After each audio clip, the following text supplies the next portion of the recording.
호랑이 굴에 가야 호랑이 새끼를 잡는다. This idiom encourages bravery and taking bold steps.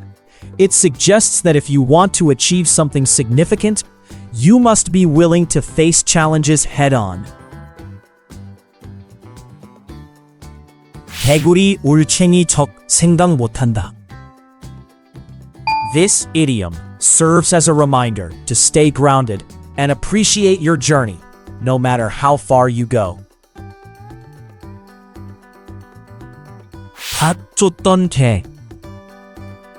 This idiom warns against wasting time on pursuits that are beyond one's reach. It's a playful way to describe someone who's overly ambitious. 차공이 많으면 배가 산으로 간다. This saying serves as a caution against conflicting leadership and emphasizes the need for coordination and unity.